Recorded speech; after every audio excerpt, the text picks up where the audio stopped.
America's top cop is called to resign or be impeached over his handling of the Mueller Report.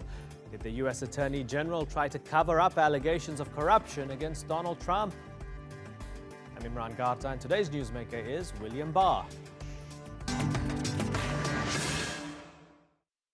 Democrats on the powerful Senate Judiciary Committee chastised William Barr on Wednesday. They wanted to know why he said the Mueller report exonerates President Donald Trump when it does not, why he said the inquiry couldn't establish a conspiracy with Russia, but failed to mention there were many links between Moscow and the Trump campaign, and why Barr didn't know whether Mueller disagreed with his summary of the report, when we now know Mueller did. During the hearing, Democrats called him a liar who essentially acted as Trump's personal lawyer and that he should resign. So, is the Attorney General covering for Trump? And if so, is he now in the same hot water that the president finds himself in? Because as Denise Savoya reports, this is likely only the beginning of Barr's troubles.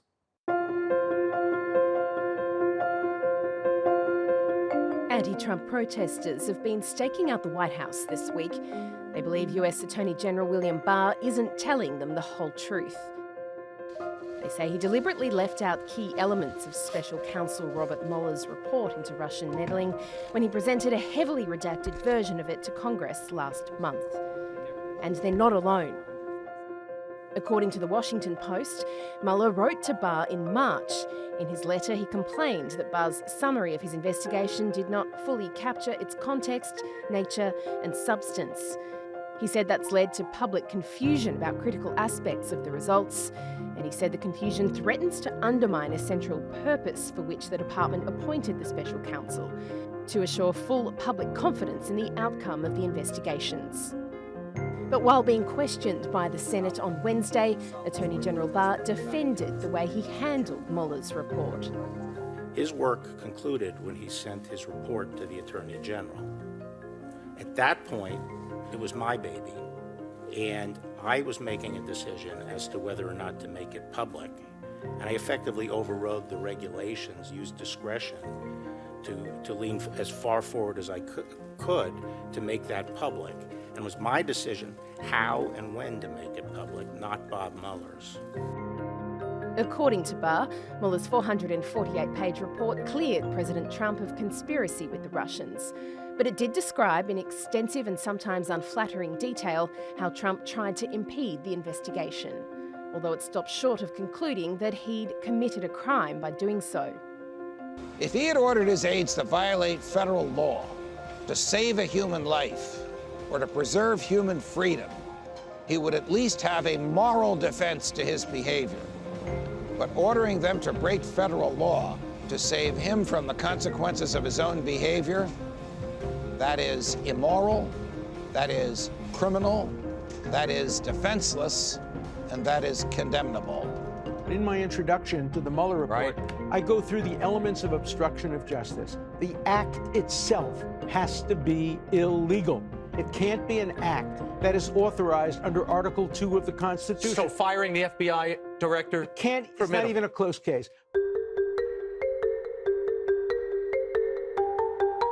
Mueller's report left it up to Congress to decide. So far, the House Democrats have subpoenaed 3 current and former members of the Trump administration in an attempt to get to the bottom of that question. They've also issued subpoenas for the unredacted version of the Mueller report and for Trump's financial records from Deutsche Bank. And they haven't ruled out issuing one to force Attorney General Barr to be questioned by the House as well. But they're going to face a huge fight from the White House.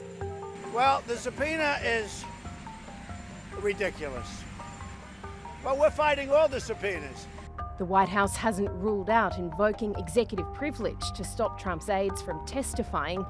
But critics say the president is trying to thwart the system of checks and balances enshrined in the Constitution, and that by obstructing a congressional investigation, he could be exposing himself to another avenue for impeachment.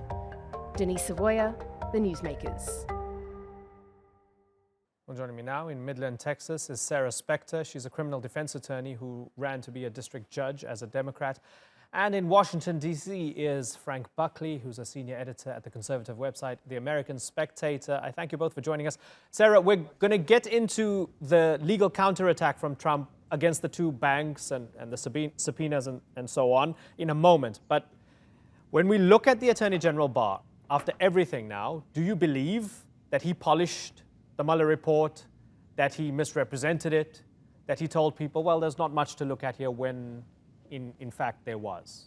He spun it like attorneys are taught to do in law school. He spun it, but I don't know if it was his place to spin it as the U.S. Attorney General. Mueller wrote a report. It says what it says. The American people can read it. And he definitely took the highlights of it and left out all the other parts, and he spun it for the American people. And when he, Sarah, refuses to testify when called to the House committee, what does that tell you?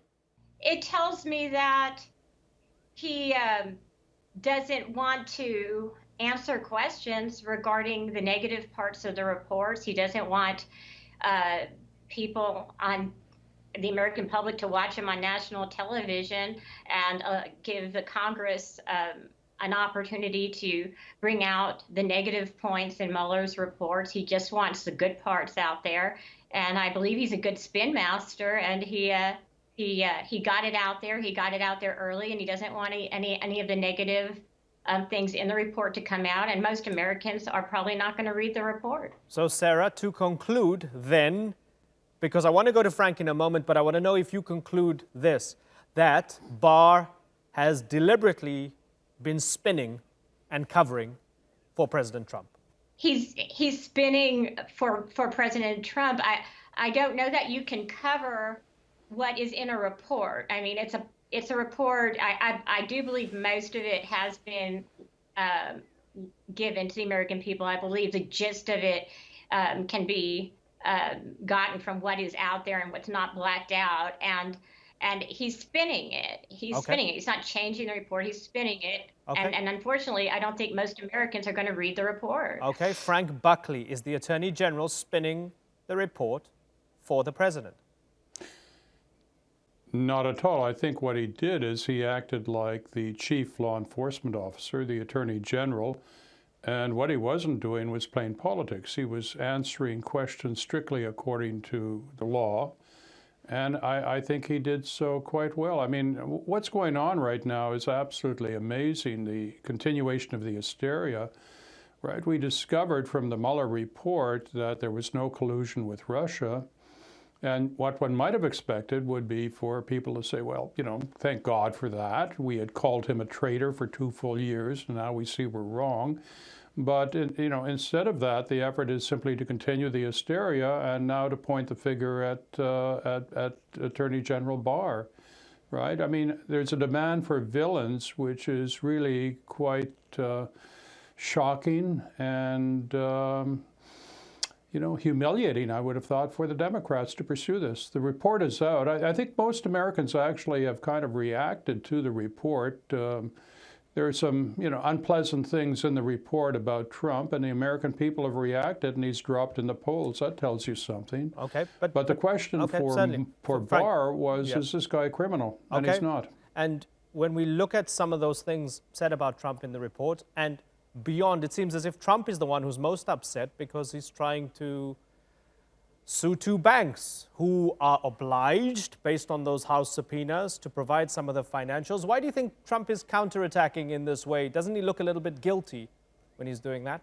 Well, you know, when the American people elected Trump, they elected somebody they knew had a rather tarnished moral personality, and really that came out loud and clear from the Mueller report. I mean, there are a lot of things that are really damaging for Trump in all of this. I mean, he didn't obstruct justice, but he sure as heck tried to do so. There's a nice legal point there. I think in the end, that wasn't obstruction. But, you know, the fact is, we elected a fellow who was a bit of a rogue, and the question is whether or not that's an impeachable offense. The question is whether or not the votes of the American people who looked at Trump, elected him, should be canceled because he doesn't comport well in the eyes of, the Washington Post and the New York Times. Sarah Specter, he's not a nice guy, but he's not a criminal, and he didn't collude with Russia, and he didn't obstruct justice. That's essentially what we're hearing from Frank. And the Democrats can't prove that he's a criminal, and this is all part of hysteria. And now the Democrats are just focusing on the Attorney General. I'm guessing you disagree with that. Yeah, well, first of all, if you read the report, it doesn't say that he didn't collude with Russia. It says that there was no criminal conspiracy with Russia. And in fact, if you read the report as well, Mueller, quite early in the first part of the report, as to collusion or as to the first part of the report, he specifically points out things that they did do to possibly obstruct the investigation, such as typing in encrypted language, taking the Fifth Amendment, and a lot of his people are taking the Fifth, and also erasing emails, erasing evidence. And he said all that inhibited him from looking into the collusion. And so it's not that he was just rogue. If the American people would take time to read the 400 pages, there's a lot of problematic things that Trump has done. It's not rogue. And yes, the American people elected him knowing he had problems, but it doesn't stop Congress from looking into what he has done and the conflicts he's done while he's in office. That's Congress's job, and it's not up to President Trump to say no. Okay, so Frank, when you say that yes, Trump did try to obstruct the process, he didn't succeed, and there was no obstruction. And we look at some of the details with the subpoena. So McGahn is subpoenaed. The Trump administration's trying to stop that from happening because McGahn was the guy who said that Trump told me fire Mueller, right? So he's almost trying to obstruct the forensic look into obstruction, right? Isn't that a major red flag for you? No, actually, not at all. I think that's really quite wrong. Here's what happened. For 2 years, the Mueller report went on, and we were told that this is going to definitively prove that there was collusion with the Russians. Look, I worked on the campaign. I knew there wasn't any collusion. I knew that the truth would come out. And if the truth can't be accepted at this point, it begins to look as if we're talking about Captain Ahab pursuing the great white whale and Moby Dick. I mean, it really is time to move on that one. If I can well understand if you don't like things about Trump, but the proper thing to do at this point is to say, here they are, American people. Of course, you knew this all along, that he was a bit of a rogue. We don't like his policies. Let's run on that. That's what democracy is all about. So why not comply with the House subpoenas? It's not about taking away the choices from the people. Why not say we knew all along there was nothing to hide? So because you've issued your subpoenas. Sure, we'll play along. We'll play ball. I'll tell you why. Because for 2 years he didn't assert executive privilege with respect to the Mueller investigation. He let it all hang out, and during that period of time, a lot of things were revealed about Trump which are really quite unpleasant. Nothing about collusion, mind you, but about efforts to obstruct justice. He wasn't sitting back and just letting it happen. He was actively trying to fight it. He was actively trying to get Mueller fired. He asked people to fire Mueller, and when they didn't, nothing happened. There's an interesting legal question here, and I think based on Supreme Court authority on this matter, that is not obstruction. But with respect to not wanting to send Barr to testify before Congress anymore, I think the proper answer is, look, Jerry Nadler, we've had 2 years of complete investigation of everything. Jerry Nadler, talk to the hand. Okay, so Sarah, 2 years, and after all of this, not enough was found, according to Frank. Therefore, put it away now. There's other things. If you want to beat Trump, go and beat him in the election next year. You're wasting your time now. That's the perspective from a lot of Republicans. Why don't you agree with it? There's a lot of problems in that report that talk to 10 instances of obstruction of justice by our chief executive of the United States, and now he's being enabled by our chief law enforcement officer of the United States. Our democracy depends on 3 branches of government, equal branches of government. And Congress was waiting on the Mueller report. They were waiting for the conclusions in the Mueller report, which are laid out in a prosecutorial memorandum. And it actually says in that memorandum that it's up to Congress to do what they may with it. And they have more questions, and they want to look at these 10 problematic instances of obstruction of justice, which quite may have impeded the collusion investigation, and they can look into it. They have the right to issue subpoenas, and for the president to ignore it, and for the attorney general to ignore it, and to sue banks that are complying with their legal obligation is again a continuation of the obstruction of justice. Okay. And there are several. Okay, so it's not. Okay, so let me ask Frank. If it's not silly. obstruction of justice, right? Okay, let's take the legal terminology away, but you would agree that it is part of the checks and balances, right? Congress has a right to do this. Would you agree that the president doesn't respect? He doesn't respect the checks and balances that are supposed to keep him in check. Well, I don't think he trusts Jerry Nadler. But here's the point. Yes, there's a legal issue here. And with a longer memory, one might remember that the Attorney General of Barack Obama, Eric Holder, was subpoenaed to testify, refused the subpoena. The case went to court. Obama asserted executive privilege, and that was upheld by the United States courts. We have a precedent on this. Yes, there's checks and balances. But one thing that executive privilege means is you don't have to reveal everything. And indeed, after 2 years of not asserting executive privilege, and it all comes out in the Mueller report, we've heard it all. Everything you want to know is in that report, and nothing now, I think, reasonably could add a jot or tittle to what was in the report. Sarah Specter, very finally, do you want the Attorney General to resign? I don't think that it's for me to say he should resign. I think it's for Congress to act and to impeach him. I want them to impeach our Attorney General for lying to Congress last week, a couple months ago. Yeah. Okay. Sarah Specter and Frank Buckley. This story is not going to go away anytime soon. Looking forward to talking to you both sometime soon.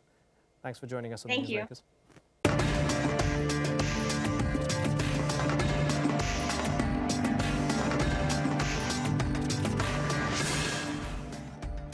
Still to come on the program, we look at religious tensions in Sri Lanka and debate the fallout of the Easter Sunday terror attacks.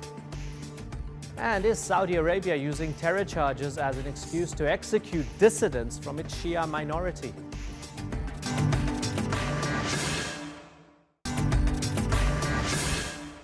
Sri Lanka has a troubled history of being an ethnically divided nation, and the suicide bombings in churches and hotels over Easter, which killed more than 250 people, have added a religious dimension to the tension.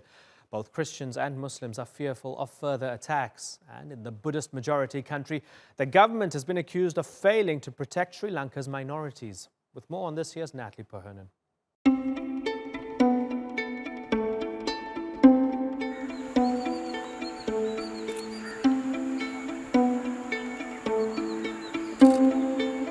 In Sri Lanka, the flowers at grave sites are still fresh. The grief is raw. Family get-togethers are memorials for the more than 250 people killed on Easter Sunday. It's still a time of mourning, but this period of reflection is also bringing up questions about how the attacks could have happened in the first place and whether something like it could happen again. Sri Lankan authorities were tipped off by Indian intelligence about a potential attack. But authorities say those warnings never reached the highest levels of government. Well, there was definitely a lapse of intelligence, and the government has, we have to take responsibility. Security forces were caught off guard by the 9 suicide bombers who targeted the island's minority Christian community and hotel guests. Some of the attackers belong to the now banned group National Tawhid Jamaat. Raids on their hideouts show they were well equipped to carry out further attacks. Daesh also claimed responsibility. Sri Lanka remains on high alert. While the risk of physical danger is present, there's also an existential threat. Maintaining unity in this multi-ethnic and multi-religious nation. The government has declared a state of emergency. It's also brought in a measure which singles out one minority community, Muslims. Full-face veils have been banned on security grounds. Basically, the Muslims are good citizens, all of them are. What is that this type of different types of terrorist activity have taken place among the Sinhalese and the Tamils. This is the first time with the Muslims, and what is worrying us is, though it's a very small number, there are links with agencies outside. Sri Lanka is not a stranger to intercommunal violence. It had been experiencing a period of relative peace in the decade since the end of the Civil War. But there's now a fear that the Easter attacks could lead to fresh divisions. Natalie Pohanen, The Newsmakers. To discuss this, I'm joined now from Colombo by human rights activist Ruki Fernando. Ruki, good to have you on the program. In this time since those horrendous attacks, what has Sri Lanka learned? It's been a very difficult time since the suicide bombings. It was kind of the worst violent attacks that we saw after the end of the war 10 years ago. And of course, the families of the people dead, those injured and their families and the communities which were subjected to the attack, including some of the foreign nationals who were killed, all grieving still. It's still very early days. But in the days afterwards, we've also seen, I think, a couple of other very disturbing tendencies. One is, I think, different Muslim groups being targeted. We've seen a mosque attack, I think, yesterday in a place called Kuliapitiya. We've seen some Muslim shops being told to close up some days ago. So there's been, although overall the Catholic community in particular have tried very hard to tell the people they are faithful, that there should be no reprisals, everyone should keep calm, and that has held for most of the way. But there has been some exceptions where Muslims feel hostility and has also been targeted violently. Is it enough to say, Ruki, that those communal and religious tensions that had preceded the attacks are now being reignited in the aftermath of the attacks? Well, I think it's not possible to compare the tensions that we've seen before this attack with this attack in terms of scale and the intensity and the destruction in terms of death, injuries, and even to property. But for example, we've seen a number of attacks on Christian churches for a number of years, including in the first few months of this year and even in April. Even the Sunday before the Easter Sunday attacks, there were attacks on a Methodist church in a town called Anuradhapura. But it cannot be compared to the destruction and the damages caused by this. And I think the patterns of attacks in the previous years and months is very different to this particular attack. And that is true for both Christians and Muslims. And with that in mind, have the terrorists won in a way that Sri Lanka now has to deal with old issues that it thought it put a lid on, especially when we look at the tensions between some Buddhists and some Muslims last year, those things reigniting? In that sense, has the terrorism unsettled the society? To a certain extent, yes. But I think by and large, we've managed to keep calm, particularly around Negombo, Colombo, Batiklo. There's been no mass-scale reprisals against the Muslim community, although there are many incidences of Muslims reporting reprisals against them. Even in shopping centers, even in taxis, there are Muslims who are reporting feeling discriminated and hostilities. But there's been no mass-scale reprisals. But I think the community that has faced the mass-scale reprisals is the refugee and asylum community in Sri Lanka, which is a very small number, about 1,700 at the moment, and that has been the case for many years. I think they've been the ones who've been worstly affected in the aftermath of the Easter Sunday bombings. Okay, Ruki, good to talk to you here on the Newsmakers. Once again, thanks for joining us.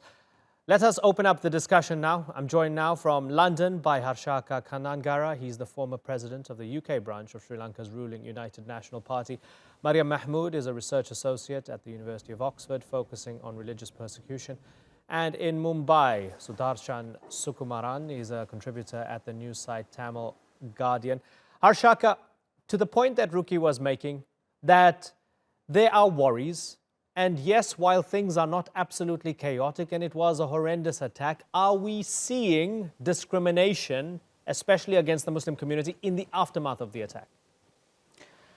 It's very difficult to say like that. What we, as Sri Lankans, we have to be very patient on this occasion, because what we should avoid is another ethnic conflict. And I could hear what Ruki Fernando was saying, like there would have been certain incidents. But as Sri Lankans, we have to be very responsible. We have to be very calm and look at it collectively. And there's a huge problem in front of us, and we have to avoid that ethnic problem. Yeah, Harshaka, there should not be any ethnic conflict because of that. Harshaka, you have many Muslim women feeling targeted because they don't buy the security reason for the banning of face veils. Do you understand them? Do you understand why they feel scapegoated after an attack that had nothing to do with them? I think what Sri Lanka did as a government to ban everything that covers the full face, we certainly understand the concerns of the Muslim community. And one thing we have to understand is this is nothing to do with the Muslim community in Sri Lanka. From what we hear from Sri Lanka, from the media reports or the news reports that we get, a small organization is responsible for that. And therefore, we have to understand, like, this is nothing against the Muslim community, and the Muslim women especially should not feel like that. What we should do as Sri Lankan is to get together and assist the law enforcement bodies and the government to find a solution to this problem that we are facing at the moment. Okay, Mariam Mahmood, as we take stock in the aftermath of the horrendous attacks, yes, it killed more than 250 people, more than 500 people were injured. So you have those within the Muslim community feeling targeted, and they feel that there might be reprisals and we might have tensions that we saw last year. We even have within the Catholic community Cardinal Malcolm Ranjit saying they don't have faith in the government's promises to have a commission of inquiry, to have justice and accountability. Are we in trouble? Are we entering terrible, tricky terrain here? I just would think before we discuss where we're headed, we need to kind of contextualize what's been happening. Like you rightly said, as last year we had the anti-Muslim riots within parts of Sri Lanka. Just building on that point about the Muslim veil, yes, there has been, it's not the intent of the government to stigmatize Muslims, but it is an inverted effect. Muslim women, have, as many of us know, are the prime victims of Islamophobia. And if anything, this ban serves to fulfill this sort of propaganda tool used by ISIS to further this notion of a clash of civilizations. One other point about the Muslim community is this, in relation to this National Tawheed Jamaat, the attack that was carried out by this, during the Easter Sunday, this bombing, this group was flagged up not only a few months ago or a few weeks ago for the Sri Lankan security services, but prior to this, in 2017, they were behind the shootings of Sufi mosques in some city, in a city of Kandakudi, I think, Katankudi in Sri Lanka. And now the Muslim community raised their voice about this at the time, but it fell on deaf ears. The government failed to react, and action was not taken. So obviously it is seen as a worrying sort of a very horrible issue for the Muslim community, because they flagged it up to begin with and nothing was done. So these attacks could have been prevented. Right. Sudarshan, how do you assess the government's response to the attacks? I think so. There's two levels to talk about it in, and as the former president of the UNP UK said, he spoke about unity, and this is the thing. I think there's one way to respond in English, but it's also how the government is addressing the majority community. So as the previous speaker just mentioned, the NTJ was actually only formed in 2014, almost in response to anti-Muslim riots. So there has been this prevailing issue of majoritarian, maybe predominantly Sinhala Buddhist riots or oppression or mobilization against the Muslim community. So now when you look at what the government's done in terms of speaking to its home majoritarian community, it's been completely different to maybe the messages that are coming out in English press statements. So when you look at things like the state media, when I've spoken to people in Colombo, they said a lot of the state media has just been plagued with loads of videos of extremist people from the NJT speaking against the state. So there's already, in terms of state media, this climate of fear against the Muslim community that's already been propagated. And then when you see legislation like the face covering ban that's just haphazardly thrown out there a few days after the attack, it doesn't set a good message when to your majoritarian community that you really want to protect the Muslim community. It's almost instigating this kind of fear of the community. Right. And I think this is what we need to be careful of. Sri Lanka has always been on the cusp of a riot. Right. Okay. And okay, Mariam, let me then come at it from another angle. What if we divorce the local context from it and look at it purely through the lens of radicalization within the Muslim community? So, Katan Kudi, we have a Wahhabi influence. Yes, as you say, they attack Sufi mosques, right? And then we have ISIS piggyback on it. So Daesh come in, and to what extent they had worked together, we'll never know. But these were wealthy people, well-educated people. They weren't downtrodden. They weren't beaten up by Sinhalese mobs, right? These were radicalized, wealthy people, well-educated people who were radicalized and committed an egregious act. What about those who would say, well, all the contextual issues of Sri Lanka's past within these communities, that's not quite relevant because we're just seeing an ISIS attack carried out by local extremists. How would you respond to that? Right. Firstly, I don't think there is any way we can divorce the local with context from any of our analysis. However, your point regarding ISIS, yes, this was an ISIS-inspired attack, and they're looking at the Sri Lankans who have gone to fight for ISIS. I think in 2016 there was reported 32 people had gone. I think the biggest issue here is that the government must limit this, Gulf funding of madrasas, of mosques, of Wahhabi-inspired mosques. And speaking to locals within Muslim communities, they have actually pointed this out.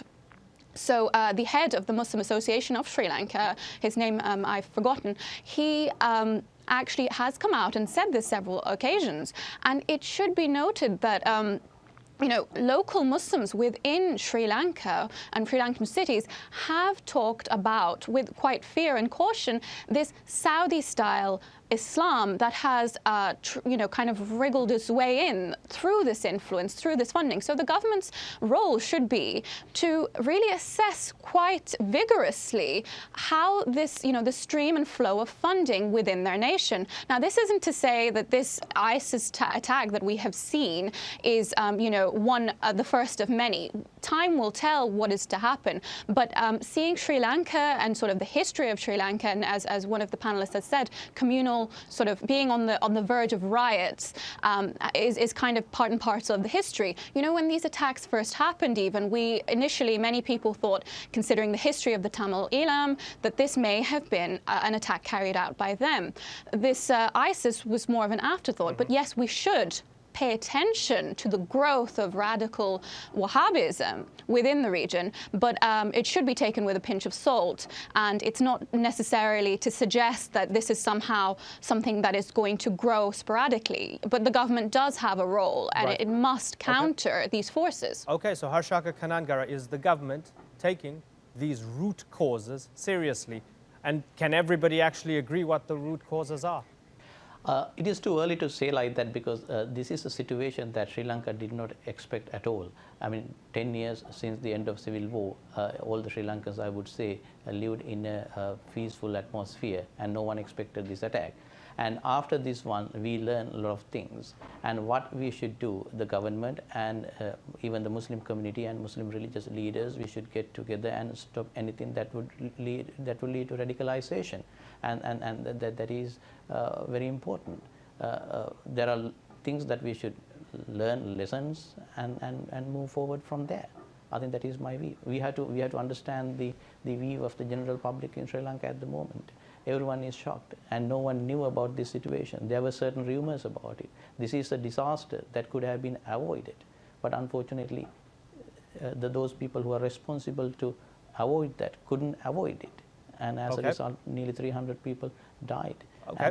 So let me ask Sudarshan Sukumaran, do you agree that the government was blindsided by this, that they could not have ever seen this coming? I think it's hard to agree with that because, first of all, it's well known now that there's foreign intelligence and there was also outcry from the Muslim community well before the attacks, warning of this attack. And what is clear, though, is that the government was in a political deadlock.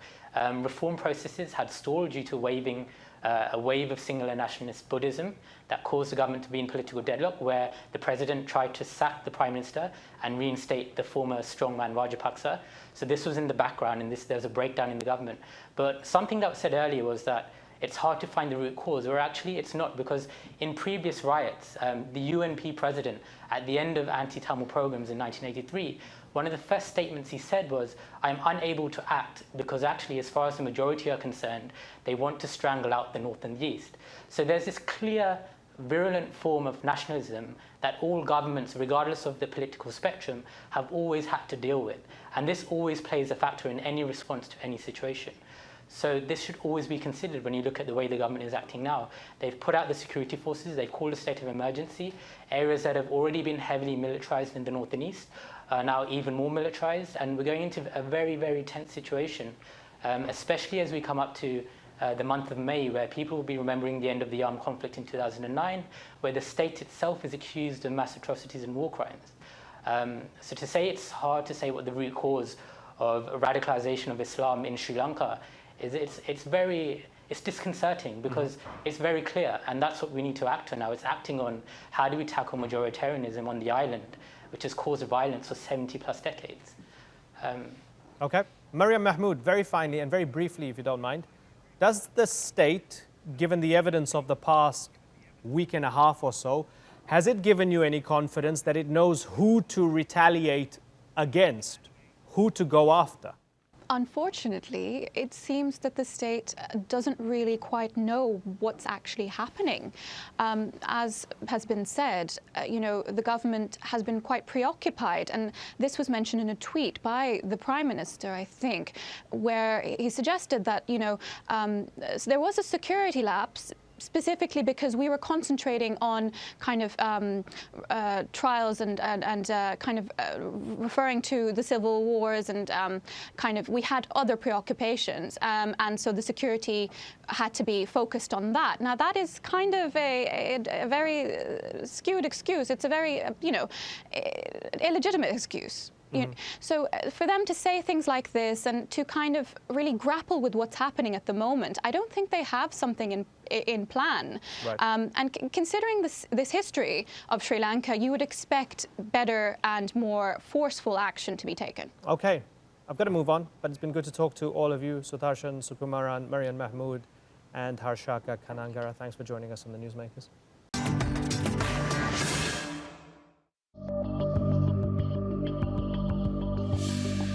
We had concerns that the due process and the fair trial rights of the individuals had not been respected. And in at least 3 cases, the individuals who were executed yesterday were sentenced to death when they were minors. And this is completely unacceptable in international human rights law. Activists, protesters and professors were among the 37 people that Saudi Arabia executed in a single day last week. According to Riyadh, their crimes were terror-related. But the UN says whatever the men confessed to, they did so after being tortured. Amnesty International also says the fact that the majority of those executed were Shia Muslims is no coincidence, insisting that the kingdom is using the death penalty to crush dissent within the minority group. Well, let's bring in our guest now. Mohammed Al-Kubayban is a Saudi affairs analyst in Riyadh. Ali Al-Ahmed directs the Institute for Gulf Affairs in Washington, D.C. And Hassan Hafid teaches Middle East politics at King's College, London. Thanks for joining us, gentlemen. Ali Al-Ahmed, were these people targeted because they were Shia? This is the largest execution of Shia Arabs in the history of Saudi Arabia, and the fact that the Saudi court system has yet to sentence a member of ISIS to death, and yet over 50 Shia protesters and activists are sentenced to death. Yes, the fact that they are Shia, they are the Saudi monarchy, which is anti-Shia by its nature, uses the Shia as the sacrificial lamb to conduct its domestic policy, this was targeted to scare off the Sunni activists who are planning marches and protests in Ramadan in Riyadh and other Sunni majority cities. So the Shia are always used to scare off the majority. Mohammed Al-Qubayban, is that what happened? Hello, sir. How are you? Nice to be with you again, and good evening to everybody. Well, Mr. Ali, his voice was not clear to me, but what I understand that he's saying that the execution just to scare the majority. No, sir, that's not right. The government been suffering from the terror group, and it's two sides. Either, unfortunately, the Islamic political people, the radical, and the ISIS. So what happened last week, if we try to frame it and look at what's happening mainly in Al-Qatif area, and which is almost the people being executed from that area, that's an indication that tells you there somebody is supporting and pushing for the unrest inside that regime. This is number one. Number two, there was not only a Shia being executed, there is also Sunni. And if you just looked at it, one day prior to the execution, there was a terror attack in the Saudi police station and killed, I think there was only 4 people. They were belonging to ISIS. So the terror in overall in kingdom is being pushed by somebody, as I told you, the ISIS and the Islamic radical.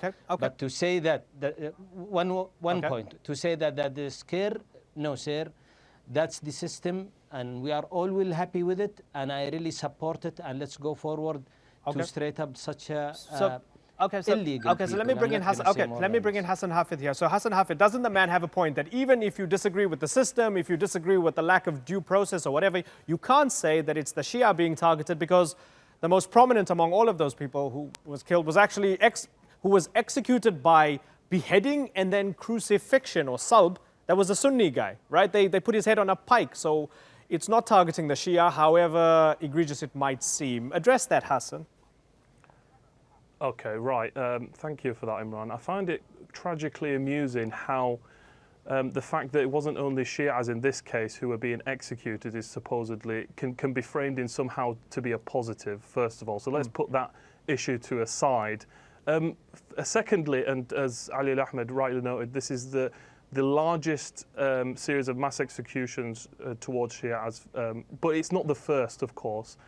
And it's important to note that the pretext that's often used is one of a bogus and quite erroneous allegation that these people who are simply protesting for their rights, they have been since the inception of the Saudi state disenfranchised across a series of sectors, from religious practice to their education to access to employment. You won't find, for example, a member of a Shia citizen of Saudi Arabia being represented at a political level. So we never see this accusation leveled towards Saudi Arabia, or the lack thereof of political representation. That's one thing. On another level, what Saudi Arabia has done for many years now on a societal level has incubated and mainstreamed extremist sentiment. And I just wanted to make a quick point that just a month before these series of executions, there was one story that didn't get a lot of media traction, and that was the beheading of a 6-year-old boy named Zakaria al-Jaber, who was beheaded in broad daylight in Medina by a taxi driver when he asked the mother the question, "Are you Shia?" And the fact that this could happen and there still hasn't been due process or any accountability, and it was simply cited that the man who beheaded the child to have mental health issues, is really indicative of not only the disregard that Saudi authorities have for who they recognise as second-class citizens, but not only that, it's this pervasive sentiment that they've inculcated for many years now, and sadly the chickens are really coming home to roost. And ISIS doesn't have to look far. And I must admit, I haven't even heard of the Zakaria al-Jaber story, right? A 6-year-old boy, as you say. I'm going to look into it afterwards. It's shocking to hear that. Mohammed Al-Qubayban, the point being made by Hassan is that people in Qatif are protesting for their rights. 2 of those who were executed were teenagers. when they were arrested before they got executed a few years later. These are people protesting for more rights as Shia citizens of Saudi Arabia. They're not terrorists. No, sir. There is nothing true with regarding their rights or whatever. They have a problem, so they acted and behave like this. First of all, the system in Saudi Arabia is prohibiting any kind of any kind of unrest or any kind of gathering and start making a noise in the country, something like this. So there is a mechanism. So what I think, I've been watching the Al-Awamiyya for some times, I find out that they've been supported strongly by a neighboring country, which is Iran, and they are not only this year or the year before, no, it's been long time. Qatif is always, by the way, they are not all majority as a Shia. There are some Sunnis there, and they are good with each other. But the sectarians that Iran are always trying to do. Okay, so you mentioned Iran. To move those people. So let's get Ali Al-Ahmed to respond. Ali Al-Ahmed, is this part of a bigger geopolitical game here, as has been suggested? I think the Saudis always try to blame the outsiders, and Iran is a very convenient tag and label. I always have this interaction with Saudis, and they say, "Oh, you support Iran." And I say, "Can you say I am against the Wilayat al-Faqih and Wilayat al-Malik as well?" I can say that, you can't. And the idea is, it is always convenient. The Saudis never admit mistake. They have horrible track record. Iran, this has happened before Iran. My uncle, who was arrested in the 60s, before the Iranian Revolution, was called an agent of Jamal Abdel Nasser. So it's always something for, they find an excuse, an outside excuse. They don't look inward. The fact that you have an absolute monarchy that does not give its population any rights. The Shia population in Qatif, in Al-Hassa, in Medina, in Riyadh, in Jeddah, they have basically no rights whatsoever. That's why you don't see a single member of in the government, a minister or ambassador or even a mayor. Even in the Shia areas, majority Shia areas, they don't have Shia mayors. And in Riyadh, you have hundreds of thousands of Shia. There is not a mosque for them. May I Medina as well, in Jeddah. Let's get Hassan to jump, because we've got about 3 minutes left, Ali. This is why, and I apologize for interrupting. Let's get Hassan to jump in and then get Mohammed Al-Kubayban to respond. But Hassan first. Just to add to Ali's point, and specifically on an international perspective, we need to ask the question, why is it expedient, and it has been for the last 40 years now, for Saudi Arabia, whenever they want to quell dissent, particularly when it's leveled towards discrimination towards their Shia population, why is it expedient for them to cite Iran as the pretext? Well, let's think about it in terms of the United States' interest. Whenever there's scrutiny that's leveled towards Saudi Arabia, if Saudi Arabia, for example, and it does time and time again, cite that Iran is the reason, and therefore they can legitimize securitizing the Shia population because it's convenient for US interests. Because of course, what we're witnessing right now, particularly under the Trump administration, is a concerted effort towards regime collapse, and then hopefully, in their minds, regime change. So to cite the boogeyman as Iran is very convenient. It's a very convenient narrative to play out to the international community. If Saudi Arabia could blame Jamal Khashoggi's murder on Iran, they'd do so as well. Mohammed Al-Kubayban, is Iran an easy scapegoat? Because when the Americans say, why are you executing people? Why are you beheading people for protesting? Why are you crucifying people in the year 2019? You can say Iran, and it lets you off the hook. The Shia group or the Shia minority in Saudi, they are a Saudi citizen. This is number one. The other things, and if you watch closely what's happening, by the way, the crimes comes from the Shia and from the Sunnah, and they are all being treated the same. Regarding that, we are taking it as an excuse if we are execute our constitution and then we become saying it's Iran. No, I think we have an constitute, we have a rules, and we have a judiciary system, and we have a Shura Council. We have a systematic area. Yes, it's not like the Western people, but we are well happy and we go with Mohammed, it. They said they were tortured. They said they were tortured. So even if everybody accepted that sir, for protesting and so on, you might face the death penalty, even if that was accepted by the vast majority of society, in the court documents, they said they were tortured. Amnesty has got the court documents. They said all our confessions were bogus because we were being tortured terribly. That's why we admitted to everything, including homosexuality, which was thrown in there. Sir, you don't have the, I'm not saying you don't have the information, but me, I have a close contact to a lots of friends, and we discussed the tortured point.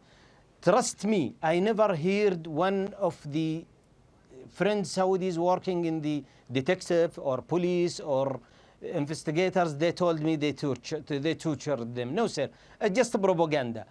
Why they torture them? It is, first of all, I think they are taking it from the media, what's happening to the Egyptian man when they are executing him. This is an excuse, and it's a waste of excuse. So you disagree with it. Okay. Just take my word. Okay. I completely disagree with what happened. But there is a point. Hold on, please. There is a point. Okay. Briefly, sir. Briefly. 2 sentences. Yeah, Ali Ahmed was talking about there is no Shia group in the governments. There is no mayor. There is, I mean, that's over, Ali, and I think you are misleading people. That's not true. There is some women Shia in the Shura Council. There is some point well made. I've got 30 seconds left. I need Ali to respond. Ali, 2 sentences, please, and then I'll just wrap up. Ali, go ahead. I was in Saudi jails. I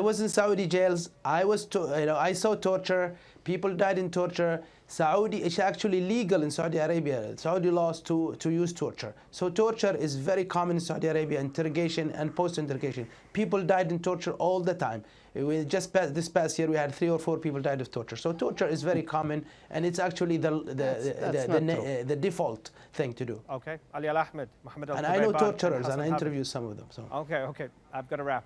Thanks so much for joining us. Looking forward to chatting to you sometime soon. That's all for this edition of the Newsmakers with me, Imran Garta. Check out more of our stories on YouTube, Facebook, and Twitter. Remember to like, follow, and subscribe. Until next time, thank you for watching. Bye-bye.